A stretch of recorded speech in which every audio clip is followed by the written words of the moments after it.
The Laughing Man. When I was 10, my parents took me to a traveling carnival that's set up just outside of town. It wasn't much.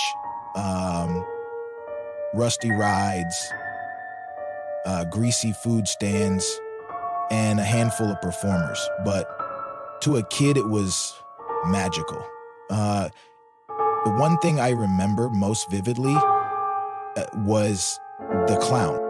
He wasn't like the cheerful, brightly colored clowns you see on TV. His makeup was smeared, almost haphazard, and his costume looked old, patched together with mismatched fabrics. His smile was painted wide, but it didn't reach his eyes.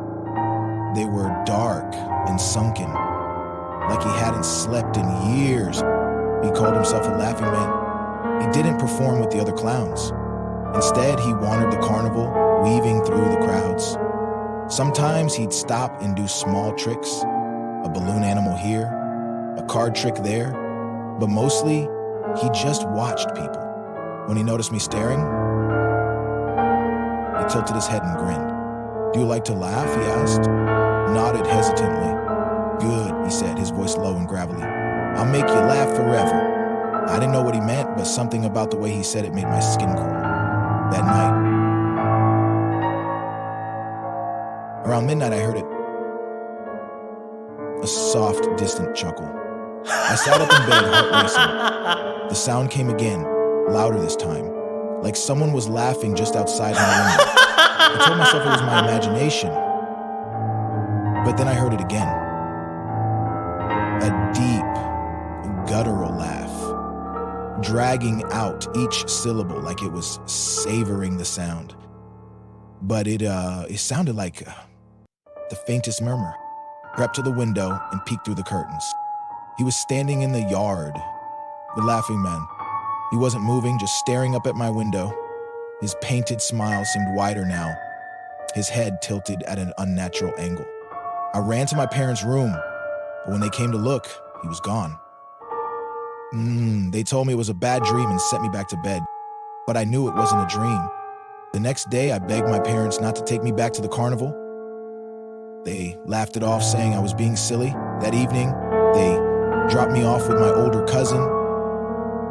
While they went out for dinner, I thought I was safe. But just after sunset, the power went out. My cousin went to check the breaker box, leaving me alone in the living room. That's when I heard the laugh again. It was faint at first, coming from somewhere outside. I tried to ignore it, telling myself it was just the wind, but then it got louder, closer. Wanna be neighbors? Yeah, that was a kid. And then I heard it, 3 slow knocks on the front door. I froze. "Who is it?" I called out, my voice trembling. The laugh came again, deep and guttural, followed by a voice. "Do you like to laugh?" I backed away, my heart pounding, the door handle rattled, and I screamed for my cousin. When he came running, the door was still. No one was there. That night I slept in my parents' room. They still didn't believe me, but I didn't care. I just wanted to be close to them. So at around 3 a.m., I woke up to the sound of laughter. It was inside the house. I shook my parents awake, but they told me to go back to sleep. Frustrated, I grabbed a flashlight and crept into the hallway. The laugh was louder now, echoing through the house. It seemed to come from everywhere at once. I followed it to the living room, my hands shaking. The flashlight beam flickered, casting long shadows on the walls. Oh. And then I saw him. He was sitting in the corner, his long legs folded awkwardly, his head tilted back in laughter.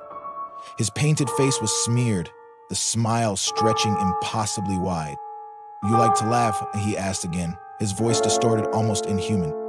I screamed and dropped the flashlight. When I picked it up, he was gone. Said when we moved out of that house a month later. My parents said it was because of a new job, but I knew the real reason. Years later, I saw an article about the carnival that had burned down shortly after we moved. No one knew how the fire started, but several performers were killed including a clown. The article had a picture of him, the laughing man. Sometimes, late at night, I still hear that laugh. It's faint, distant, but it's there. And every time I wonder if he's still out there waiting for me.